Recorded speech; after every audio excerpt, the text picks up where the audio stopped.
It's 2020. Is your marketing strategy already outdated? Well, we're going to give you our top 3 digital marketing tips for 2020, so stick around.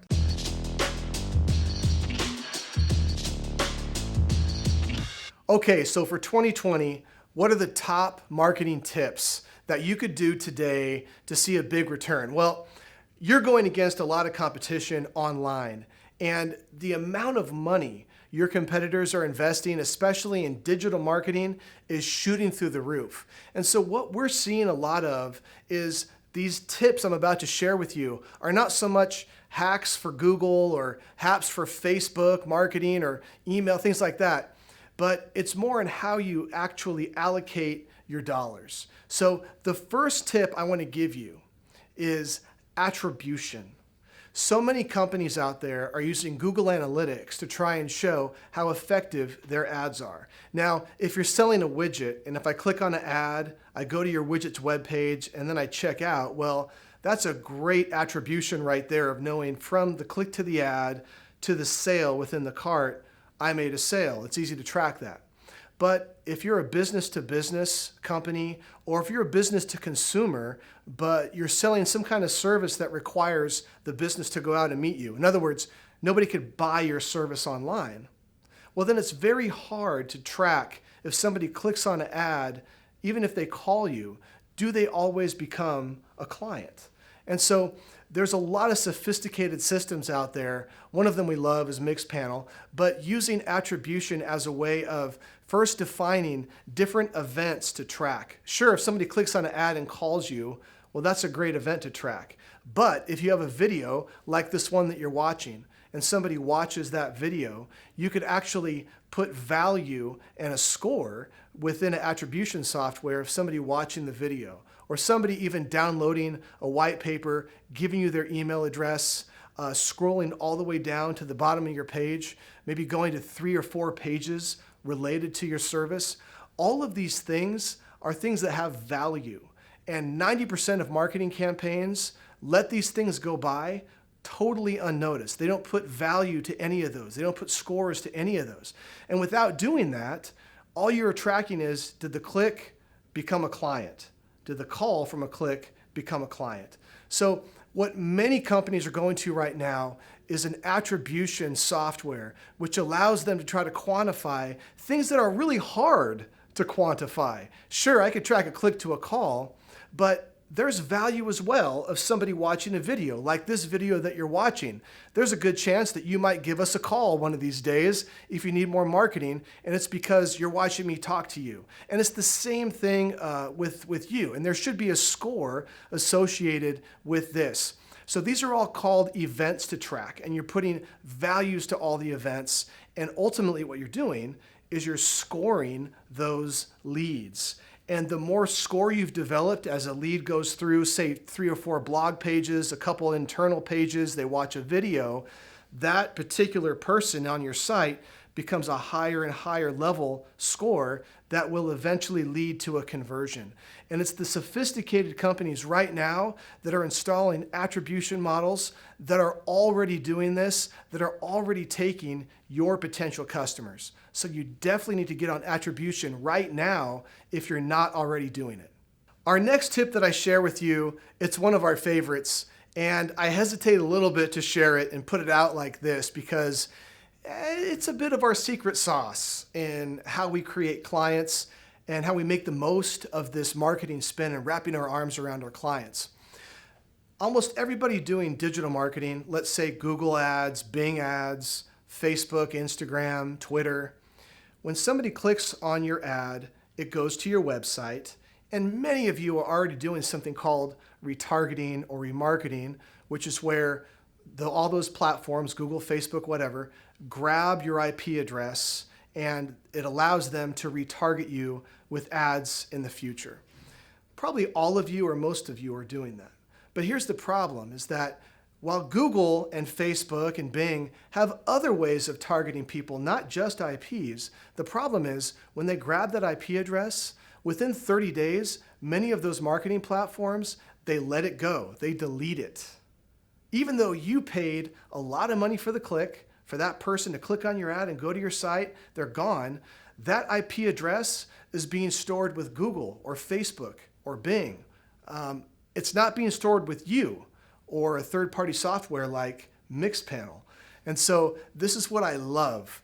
IP address marketing is just like email marketing in many ways. With email marketing, if you have somebody's email address, let's say you're selling air conditioning units, and they go to your website and they sign up to get a heater repair visit.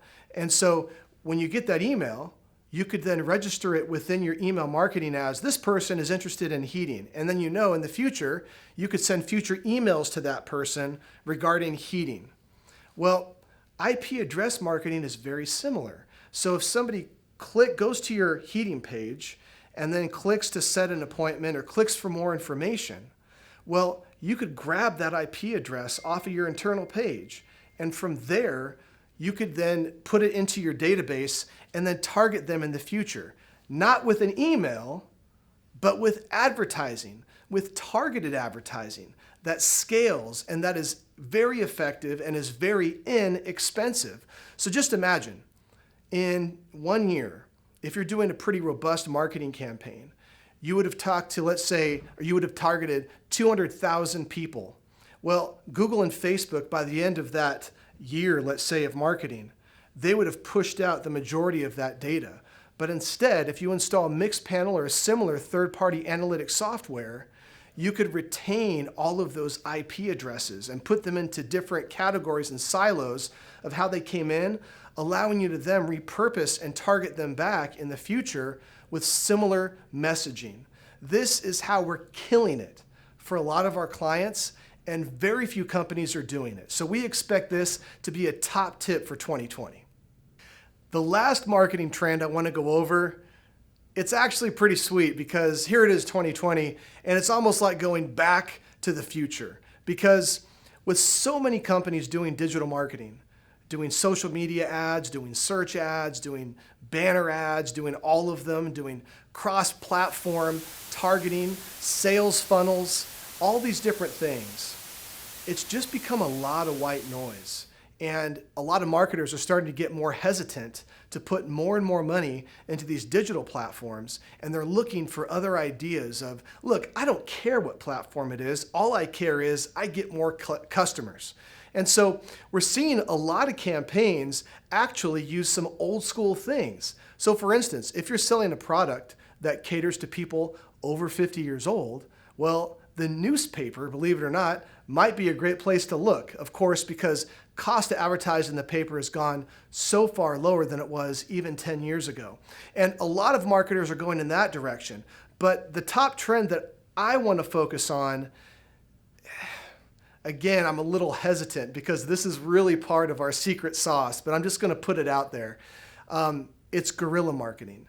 And guerrilla marketing is kind of a, when you have digital, you have traditional. Guerrilla marketing is kind of other. It's everything else.